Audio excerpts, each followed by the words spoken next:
Monsieur le Premier ministre, Mesdames et Messieurs, aujourd'hui, le contexte de la crise de la maladie à virus Ebola, ainsi que les enjeux et les défis de l'après-crise, nous amènent à nous concerter de nouveau sur cette question d'intérêt national.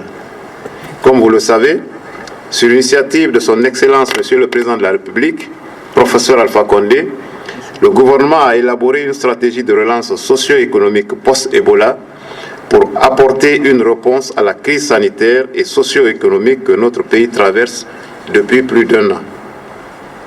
Elle a été possible grâce à l'appui technique et financier des partenaires et la contribution de tous les acteurs de la vie socio-économique nationale.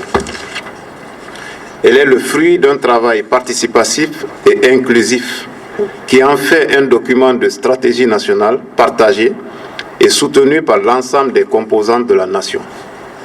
En sus du cadre de sa mise en œuvre et des mesures spécifiques à prendre pour permettre l'absorption et la transparence des financements, la réussite de la stratégie et l'atteinte des résultats visés dépendront principalement de la mobilisation des financements.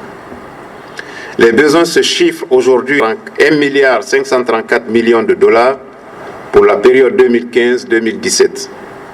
Les montants sont importants, certes, mais restent tout à fait relatifs au regard des enjeux, des menaces et des défis induits par la maladie à virus Ebola. Excellences, Monsieur le Premier ministre, Mesdames et Messieurs, aujourd'hui, nous convergeons vers l'étape de New York du 10 juillet prochain, à l'occasion de la conférence organisée par le système des Nations Unies pour la mobilisation financière des partenaires autour de la stratégie post-Ebola. Après Bruxelles et Washington, vous comprendrez, chers partenaires, que nos attentes sont grandes pour cette ultime étape. Tout comme celle tenue le 1er octobre 2014, la présente rencontre se tient dans un contexte encore fortement marqué par l'épidémie Ebola et ses graves conséquences sur le chemin du développement national. C'est le lieu et le moment pour moi de saluer tous les acteurs qui continuent à lutter courageusement, parfois au risque de leur vie, pour stopper l'épidémie et sauver la vie des personnes contaminées. C'est aussi le moment pour nous tous de garder à l'esprit que l'épidémie continue à nous défier et de la nécessité de multiplier les efforts afin d'arriver au bout de la maladie. Plus que jamais, nous devons être vigilants et mobilisés autour des derniers cas enregistrés afin de circonscrire et contrôler avec rigueur tous les risques de contamination. Excellences, Monsieur le Ministre, Monsieur le Premier ministre, Mesdames et Messieurs les membres du gouvernement, distingués invités. À quelques semaines de la réunion de New York sur le financement de la relance socio-économique post-Ebola, permettez-moi de souligner le devoir qui nous interpelle tous d'agir ensemble de manière coordonnée et avec rigueur et efficacité pour cette relance. Ce devoir est d'autant plus pressant que sans une réponse conséquente, l'impact de l'épidémie pourrait continuer à affecter durablement la situation économique et sociale du pays. La stratégie de relance et de résilience préparée par le gouvernement doit constituer un moyen essentiel pour agir de manière ciblée pour compenser les pertes subies du fait de l'épidémie et relancer l'agenda du développement. Mais au-delà de la réponse urgente aux effets de la crise actuelle, nous devons nous mobiliser encore davantage pour lancer durablement la transformation structurelle de l'économie nationale. C'est aussi l'occasion pour moi de souligner l'importance pour la Guinée de poursuivre le chemin de la démocratie dans des conditions apaisées, transparentes et inclusives. En tout état de cause, je pense qu'un fonctionnement régulier du cadre de concertation et de coordination que vous venez de mettre en place pourra y contribuer en nous offrant un espace d'échange sur l'état d'avancement des interventions sur le terrain. les contraintes rencontrées et les mesures de réponse à y apporter. À un autre niveau, la restructuration et la redynamisation des groupes thématiques sous le leadership du gouvernement constitueront également un moyen efficace de soutenir la stratégie de relance, notamment la mise en œuvre des réformes dans les secteurs prioritaires. Au nom des partenaires au développement ici présents, je réitère notre solidarité avec la Guinée et les Guinéens. Je reste confiant quant à la capacité du pays à surmonter la difficile épreuve qu'il traverse depuis mars 2014 du fait de l'épidémie d'Ebola. Permettez-moi de prime abord de me réjouir au nom du président de la République, le professeur Alpha Condé, du gouvernement et du peuple de Guinée, de l'amélioration qualitative des relations qui lient la Guinée à ses partenaires au développement.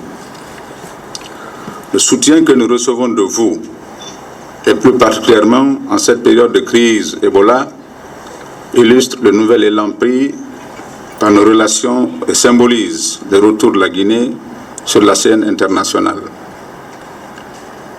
Je me dois également, mesdames et messieurs, de m'incliner devant la mémoire de ces brèves personnes de tous âges que la maladie à virus Ebola nous a arrachés prématurément.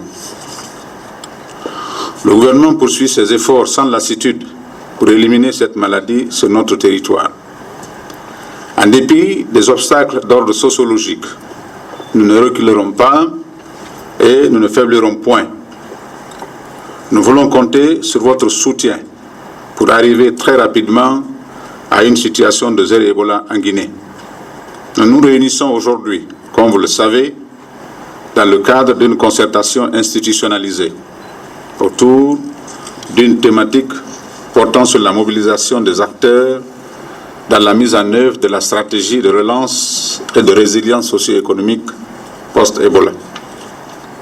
Nous devons conjuguer nos efforts pour apporter une réponse rapide et efficace aux fortes demandes socio-économiques auxquelles le gouvernement fait face, sans perdre de vue l'obligation de renforcer la résilience des secteurs dont la fragilité a été mise à nu par cette crise. L'heure est on ne peut plus opportune.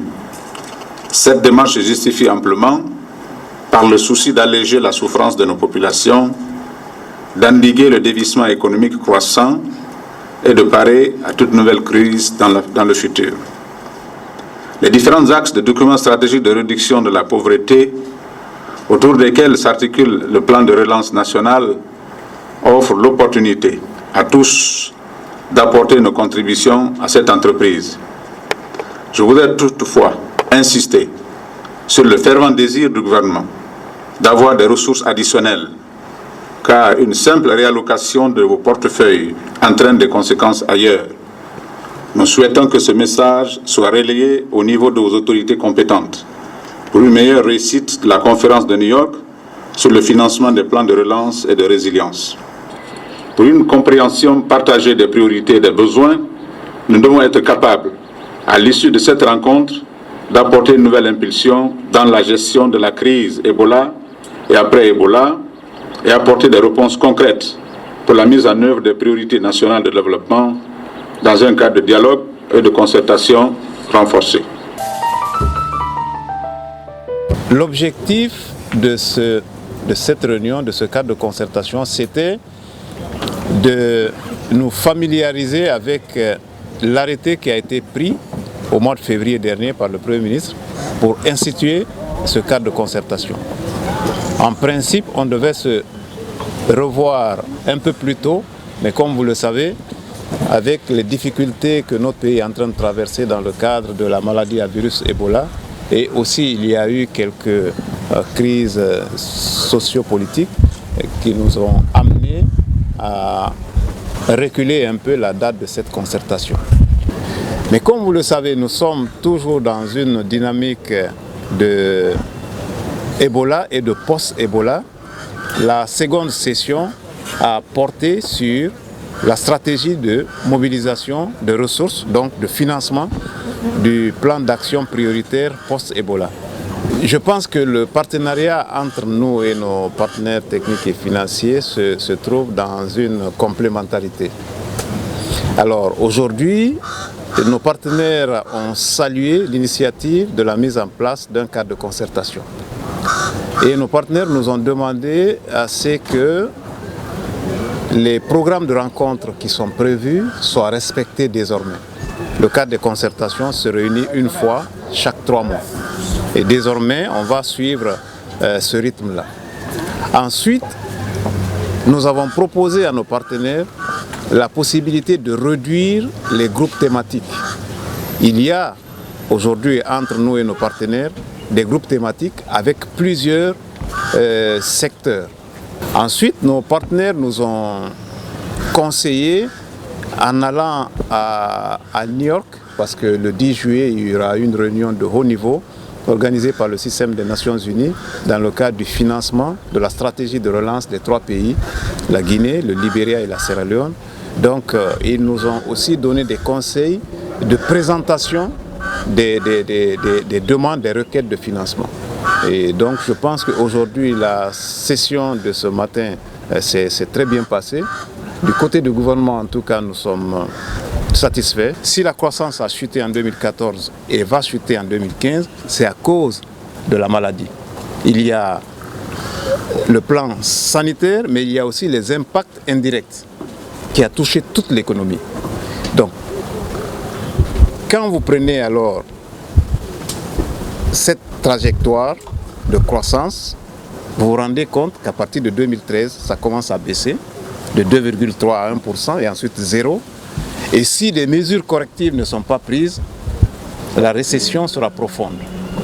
Alors comment briser cette trajectoire pour aller vers une croissance qu'on a déjà acquis par le passé et ensuite plus accélérée? C'est le plan de relance. Parce que le plan de relance adresse des problèmes au niveau de la santé, au niveau de l'agriculture, au niveau de l'eau, de l'assainissement, de l'hygiène, des travaux publics, plus la protection sociale et l'appui au secteur privé. Donc c'est ce plan qui est une réponse à cette crise. Il faut absolument qu'on trouve le financement. Ce plan va nous permettre de nous remettre sur l'orbite et ensuite de continuer notre chemin.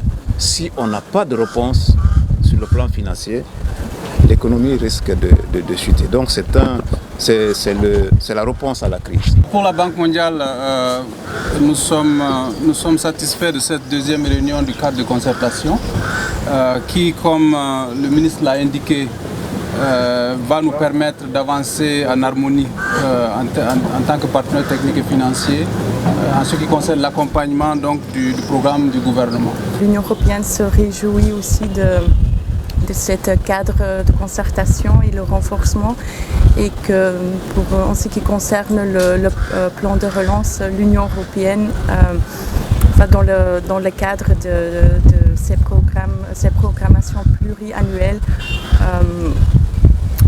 accompagner le plan de relance, et notamment dans le secteur de la santé et dans la formulation des projets. Notamment l'Union européenne va s'aligner sur le plan de relance.